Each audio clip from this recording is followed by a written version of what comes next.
जी तो बिस्मिल्लाहिर्रहमानिर्रहीम, अस्सलाम वालेकुम। तो बेटा आज हम अपना चैप्टर नंबर 2 पैट्रियटिज़म जिसकी सारी ट्रांसलेशन कर चुके हैं और आज सेकंड लेक्चर में हम इसको कंप्लीट कर देंगे, जिसमें एक्सरसाइज में बहुत ज़्यादा चीज़ें नहीं हैं। 3 चीज़ें हैं जिनको हम लोग डिस्कस करते हैं। तो सबसे पहले हमारे पास मैं आप लोगों को ये बता दूँ कि ग्लॉसरी जो होती है, जो सिनोनिम्स होते हैं वो आपने खुद से करने हैं, ठीक है। एडिशनल एक्सरसाइज में भी सिनोनिम्स एंड स्पेलिंग्स होते हैं, वो भी आप लोगों ने करने हैं। जो एक्सरसाइज में है वो मैं आप लोगों को करवा दूंगा टेक्स्ट बुक की। सो सबसे पहले हमारे पास है आंसर दी फॉलोइंग क्वेश्चंस। तो हम शॉर्ट क्वेश्चन जो हैं वो पढ़ते हैं। पहला क्वेश्चन हमारे पास है, how will you define patriotism. So patriotism means love for the motherland और devotion to one's country. And second question है, what are the qualities of a patriot. कि मुहब्बे वतन की क्या खूबियाँ होती हैं। खूबियाँ बेटा वो अपने मुल्क से प्यार करता है और उसके लिए कुर्बानी देने को तैयार होता है और उस अपने मुल्क की इक़्तिदार, सालमियत और इज़्ज़त पर किसी किस्म का कंप्रोमाइज़ नहीं करता। A patriot loves his country, he is ready to sacrifice for it, he does not compromise on sovereignty, integrity and honor of the country। Question number 3 हमारे पास है, as a citizen of Pakistan what are your duties towards your country. So Pakistani शहरी होने के नाते मुल्क के बारे में आपके क्या फ़राइज़ हैं। We must love our country, we must be ready to sacrifice for it, we must not compromise on sovereignty, integrity and honour of the country. तो हमें अपने मुल्क से प्यार करना चाहिए, हमें अपनी जानें कुर्बान करने के लिए तैयार रहना चाहिए, हमें मुल्क की इक़्तिदार, सालमियत, इज़्ज़त पर कोई समझौता नहीं करना चाहिए। ये क्वेश्चन नंबर 2 जो हमने पढ़ा है उसी का आंसर सेम है, जस्ट इसमें वी मस्ट लगा है तीनों जगहों पे, ठीक है, वी मस्ट और we must not. Question number 4 है, what makes us stay alert in the wake of foreign invasion. बैरूनी हमले की सूरत में कौन सी चीज़ हमें चौकस रखती है। चौकस कौन सी चीज़ रखती है। Invasion of foreign invasion, in the wake of foreign invasion, बैरूनी हमले की सूरत में। तो बेटा द स्पिरिट ऑफ पैट्रियटिज्म, ठीक है, हुब्बुल वतनी का जज्बा। The spirit of patriotism makes us stay alert in the wake of foreign invasion. तो बैरूनी हमले की सूरत में हुब्बुल वतनी का जज्बा हमें चौकस रखता है। लास्ट एंड 5 क्वेश्चन है बेटा, 5th number, elaborate the given quote of Quaid-e-Azam Muhammad Ali Jinnah, we must develop a sense of patriotism which galvanizes us all into one united and strong nation। इसका मतलब क्या है। It means that we should create a strong passion of patriotism in us, we must be ready to sacrifice our lives if an enemy attacks। This spirit keeps us united and strong। तो हमें अपने अंदर ज़बरदस्त हुब्बुल वतनी का जज्बा पैदा करना चाहिए। अगर कोई दुश्मन हमला करे तो हमें अपनी जानें कुर्बान करने के लिए तैयार रहना चाहिए। ये जज्बा हमें मुत्तहिद, यूनाइटेड एंड स्ट्रॉन्ग और ताकतवर बना देगा। जी तो नेक्स्ट बेटा हम लोग इसके जो 5 नंबर का आप लोगों का पोर्शन होता है, आपके सेंटेंस आते हैं, फ्रेजल वर्ब्स, ठीक है, या कोई वर्ड आ जाता है, इडियम आ जाता है जो इस चैप्टर के एंड में दिए गए होते हैं, कोई 5-7, तो उनमें से बेटा 5 आने। इसी एक्सरसाइज में जो मैं आप लोगों को करवा रहा हूँ इन्हीं में से 5 नंबर का आपका ये पोर्शन आएगा, तो इसको लाजमी कीजिएगा।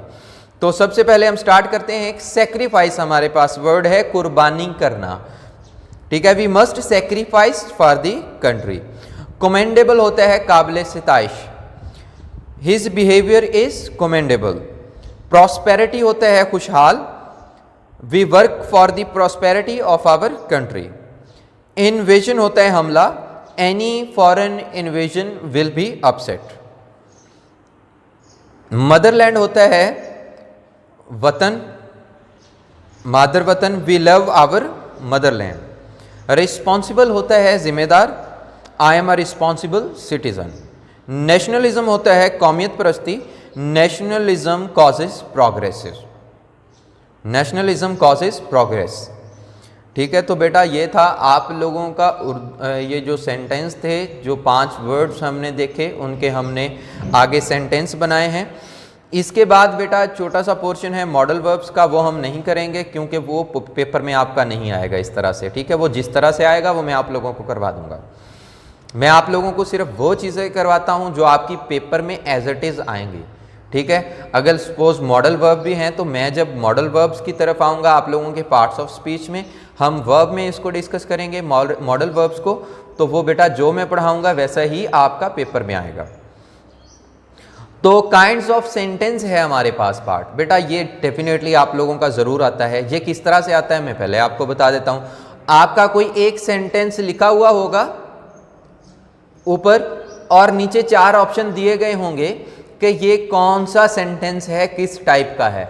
आपने वो वाली टाइप लगानी है उस सेंटेंस को देख के कि इस सेंटेंस में क्या है।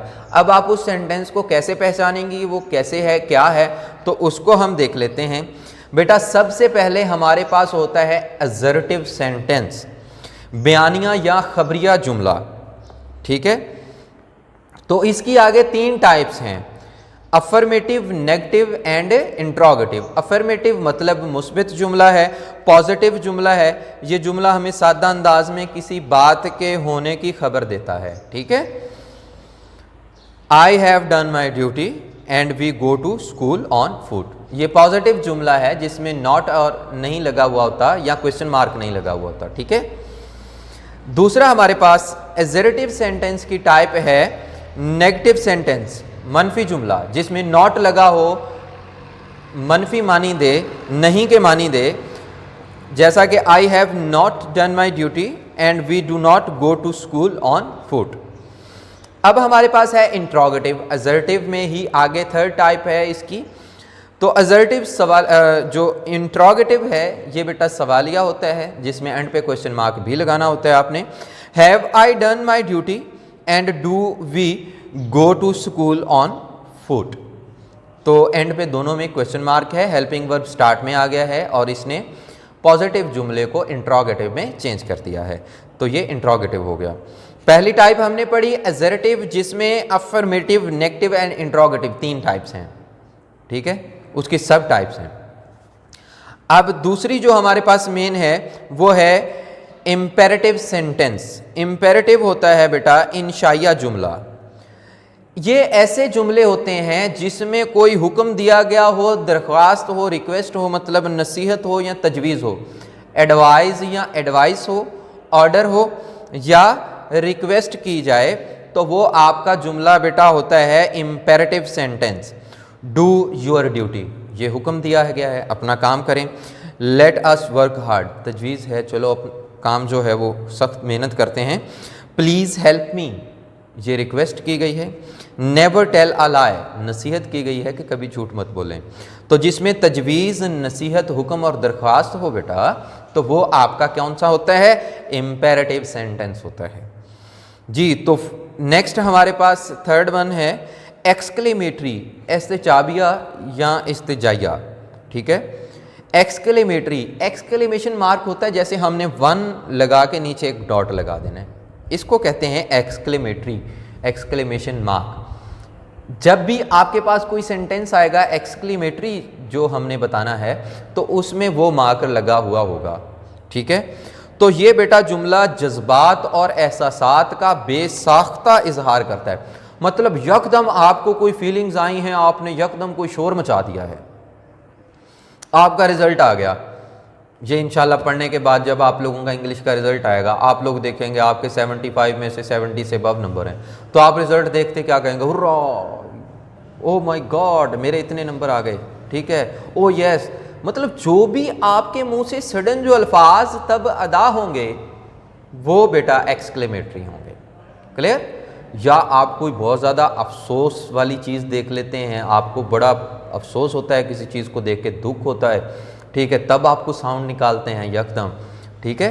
वो इजहार जो बेसाख्ता जो आप निकालना नहीं चाह रहे होते लेकिन वो निकल आते हैं खुद ब खुद, ऐसी फीलिंग्स, ऐसे जज्बात, इमोशंस जो आपके जेस्चर जो हैं वो यकदम निकल आते हैं, उनको बेटा हम लोग एक्सक्लेमेटरी सेंटेंस का हिस्सा कहते हैं। Hurrah, we have won the match, alas I have failed. What a lovely scene of nature, what a lovely scene of nature. ये देखें, किसी को आपने देखा, कोई नेचर का सीन देखा, मरी में गए, कश्मीर में गए, पहाड़ियों में, ठीक है, कोई आपने चीज़ ऐसी देखी कि क्या कमाल हो गया। तो मैं भी जब पहली दफ़ा गया तो मैं पहाड़ों पे ऊपर, बादल मेरे से नीचे, तो मैं तो हैरान और परेशान हो गया, मैं बादलों से भी ऊपर आ गया, तो मेरी भी हालत जो है एक्सक्लेमेटरी थी। ठीक हो गया। लास्ट वन हमारे पास बेटा है ऑप्टेटिव सेंटेंस। ऑप्टेटिव सेंटेंस आप साथ लिख लें, इसमें दुआ या बद्दुआ दी जाती है। ठीक है, दुआया जुमला इसको कहते हैं। इसमें ख्वाहिश का इजहार होता है, विश का, या दुआ और बद्दुआ दी गई होती है। ख्वाहिश का और बद्दुआ और दुआ दी गई होती है। Would that I had pass the test, may I pass the examination, may you go to the hell. तो बेटा ये आपका जो है ऑप्टेटिव दुआया जुमला है, जिसमें आपने क्या करना है, जिसमें विश होती है, ख्वाहिश होती है, बद्दुआ और दुआ होती है। ठीक है जी। तो ये था आज आप लोगों का चैप्टर नंबर 2, जिसको हमने कंप्लीट कर लिया है। और इसके साथ हम आप लोगों के 5 सेंटेंस उर्दू टू इंग्लिश करते हैं डेली। तो हम use of it and there ही पढ़ रहे थे, तो उसकी एक्सरसाइज नंबर हम सेकंड की है। सेकंड एक्सरसाइज में वो हमने कंप्लीट कर ली, 14 सेंटेंस थे। आज हम बेटा इसकी थर्ड नंबर एक्सरसाइज करेंगे। ठीक है, उसका सबसे पहला सेंटेंस है, हम सब मुसलमान हैं, वी आर ऑल मुस्लिम्स। ठीक है, दूसरा है, अहमद दिलेर सिपाही है, Ahmed is a brave soldier. Third one है, कुत्ता और घोड़ा वफादार जानवर हैं, the dog and the horse are faithful animals. Pakistan हर पाकिस्तानी मुहिब्बे वतन है, every Pakistani is a patriot. वो मुअज़्ज़ज़ शहरी थे, they were respectable citizen, they were respectable citizen. तो बेटा ये था आज का आप लोगों का लेक्चर, और मैं बहुत ज़्यादा पुरुमीद हूँ कि आप लोगों को अच्छे से समझ आ रही होगी और आप लोग बड़े शौक़ से इंग्लिश का लेक्चर लेते होंगे। तो मैं कोशिश करूँगा कि अपने इन लेक्चर्स में थोड़ी सी आप लोगों को एंटरटेनमेंट भी डाल दिया करूँ। ठीक है, तो ताकि आप लोगों का इंटरेस्ट जो है वो और क्रैप कर लूँ मैं आपसे। तो अभी तक तो उम्मीद है कि आप लोगों को बहुत अच्छा लग रहा होगा, लेकिन मज़ीद नेक्स्ट आप लोगों को इंशाल्लाह और बेहतरी की तरफ मैं लेकर जाऊंगा। मतलब मैं अपने लेक्चर में बेहतरी लेकर आऊँगा, ताकि आप लोगों का इंटरेस्ट जो है और डेवलप हो जाए। ठीक है, दुआ करते रहिएगा, साथ दें, सपोर्ट करें। इंशाल्लाह हम लोग ऐसे लेक्चर बनाएंगे कि कभी आपने ऐसा इंग्लिश का लेक्चर नहीं सुना होगा। तो आज का लेक्चर यही था, इजाज़त दें बेटा, अल्लाह हाफ़िज़।